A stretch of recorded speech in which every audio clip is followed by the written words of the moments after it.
Hi అండి, bye అండి, నమస్తే. బాగున్నారా? చాలా రామ్మా. ఇదిగోనండి, ఇక్కడ హోటల్ చాలా మంచిదండి. అన్నిటిలోని కూడా పెద్దగా ఉంటాయి, సైజులు బాగుంటాయి. చట్నీ మాత్రం సూపర్ ఉంటుందండి. అదిగోండి, ఇది చూసారా ఎంత పెద్దగా ఉన్నాయో. 20 రూపీస్ అండి అంతే. ఆవిడ కూడా ఓనర్ అండి, ఈ డాబా వాళ్ళదే. చాలా చాలా బాగుంటాయి. నేను పట్టి ఆ పక్క నుంచి ఈ పక్క వస్తానండి. దారిలో ఇంకా చాలా ఉన్నాయి, కానీ ఇక్కడ చట్నీ చాలా బాగుంటుంది. ఇడ్లీ కూడా పెద్దదే బాగుంటుంది, అన్నీ కూడా బాగుంటాయండి ఐటమ్స్. ఇవాళ కొంచెం లేట్గా లేచిందంటండి, అందుకే కొంచెం లేట్ అండి. అందుకే అయ్యి వరకు కూర్చున్నానండి నేను. ఆవిడ ఓనరమ్మా. సరేనండి, ఎవరైనా సరే సీతానగరాన్ని పేరేంటమ్మా? అనంతలక్ష్మి అంటండి, గణేశ్వరరావు హాస్పిటల్ తర్వాత ఉంటుంది. ఎవరైనా సరే పెద్ద ఇడ్లీ పెద్ద బజ్జీ 20 రూపీస్. చక్కగా ఎవరైనా సరే తెచ్చుకునే వాళ్ళు ఉంటే తెచ్చుకోండి. నేను ఇలా 2-3 సార్లు వీడియో పెట్టానండి. సరేనండి, నాకు చట్నీ మాత్రం సూపర్ అండి, కారకారంగా చేస్తుంది.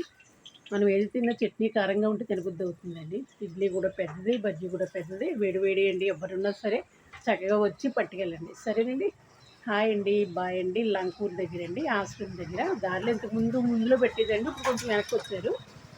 అయినా సరే 10ంటికల్లా మొత్తం కంప్లీట్ అయిపోతుందండి అన్నీ కూడా. చేయటమే లేట్ అండి, కాడి నుంచి అందరూ వస్తారు. సరేనండి, హాయ్ అండి, బాయ్ అండి, నమస్తే. చూశారు కదా, వేడి వేడి ఇడ్లీలు పెద్ద పెద్దవి. అలాగా మనం ఎక్కడ బాగుంటే అక్కడ తెచ్చుకోవాలంటే తప్పులేదండి, ఎవరిష్టం వాళ్ళది. నేను ఆ మూల నుంచి ఈ మూలకి వస్తానండి. దారిలో పెద్ద షాపు సెంటర్లు ఉన్నాయి, 2-3. మధ్యలో కూడా 2 ఉన్నాయి, కానీ అక్కడికి పెద్దగా నేను వెళ్ళనండి అసలు. ఎప్పుడన్నా ఏమన్నా నేర్చుకుని ఉంటే గమ్ము తెచ్చుకుంటానే తప్ప వాకింగ్ వెళ్ళేసి ఇలా వచ్చేసి పట్టుకుని వెళ్ళిపోతానండి. సరేనండి, బస్సు ఫ్రీ చేస్తాడని నేను ఎంతో సంతోషపడ్డానండి. బస్సు కూడా ఏమీ వేయట్లేదంట అని ఇప్పుడు తెలిసిందండి నాకు. అలాగా వాగ్దానాలు చేసేస్తారండి, మనుషులేమో ఆశపడతారు, అక్కడి నుంచి మళ్ళీ ఏవి ఉండవండి. అందరూ బాగుండాలని నేను కోరుకుంటున్నానండి. హోటల్కి వచ్చానండి, ఇడ్లీ పట్టుకెళ్తాను. ఇవాళ టీ కూడా తాగేసి వెళ్తానండి. ఇంటికి వెళ్ళాక ప్రశాంతంగా తినేసి ఒక అరగంట మళ్ళీ పడుకుంటాను. 8ంటికి మళ్ళీ లేస్తాను. సరేనండి, హాయ్ అండి, బాయ్ అండి, నమస్తే. చూశారు కదా, ఈ ఓనరమ్మ హైదరాబాద్ వస్తుందంటండి, ఒకసారి రమ్మంటున్నాను.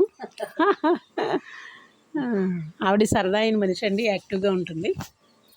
నాకు సరదా అండి, ఎవరైనా సరే తీసుకెళ్తానంటే ఎవరో రారు. ఇవిడ వస్తానంటుందండి, మరి ఎప్పుడు వస్తుందో చూద్దాం, తీసుకెళ్తానండి. సరేనండి, హాయ్ అండి, బాయ్ అండి, నమస్తే. ఏ పని చెప్తానా కదా తీసుకెళ్ళి. మరి ఏ పని అంటే 4-5 వారం రోజులు ఉండు నా దగ్గర. నేను ఎక్కడికి వెళ్ళడానికి కూడా రా చూద్ది కానీ. అంటమే కానీ ఊరికి 2-3 రోజులు ఉంటే నీకే పెద్ద కష్టం.